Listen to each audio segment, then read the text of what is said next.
కన్న తల్లినే కొట్టేటటువంటి కొడుకుని ఏమనాలి వాడిని? వాడు ఎంత రాక్షసుడై ఉంటాడు? గత 2-3 రోజుల నుంచి వైరల్ అవుతా వచ్చినటువంటి వీడియో మీద ఎట్టకేలకు పోలీసులు స్పందించారు. ఆ కొట్టిన కొడుకుని అరెస్ట్ చేశారు, ఆ రాక్షసుని అరెస్ట్ చేశారు.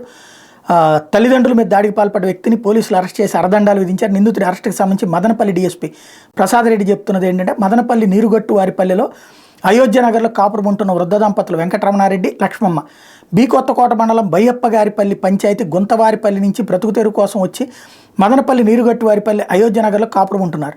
వీళ్ళకి 4 సంతానం. రెండో కొడుకు శ్రీనివాసులు రెడ్డి ఆస్తి పంపకాల విషయం మీద గత కొంతకాలంగా తల్లిదండ్రులతో గొడవ పడుతున్నాడు. ఈ క్రమంలో శనివారం అయోధ్య నగర్లో ఉంటున్న తల్లిదండ్రులు వెంకటరమణ, లక్ష్మమ్మల ఆస్తిలో వాటాలు పంచాలని నిలదీసి మాట పెరిగి తనకు ఆస్తిలో వాటాలు పంచడంలో వివక్ష చూపించారని శ్రీనివాసులు దాడి చేసి చితకబాదాడు. వయోవృద్ధులైన తల్లి తండ్రి అని కూడా చూడకుండా కాళ్ళతో ఎదమేత తనుతూ జుట్టుబట్టి లాగి చేతులతో కొట్టడంతో ఆ వృద్ధ దంపతులు తీవ్రంగా గాయపడినట్టు చెప్పారు. ఘటన మీద బాధితుల ఫిర్యాదుతో టూటౌన్ పోలీసులు రంగప్రవేశం చేసి విచారణ అనంతరం నిందితుడిని అదుపులోకి తీసుకుని విచారణ అనంతరం శ్రీనివాసులు రెడ్డి మీద సెక్షన్ల కింద కేసు నమోదు చేసి అరెస్ట్ చేసినట్టు ప్రకటించారు.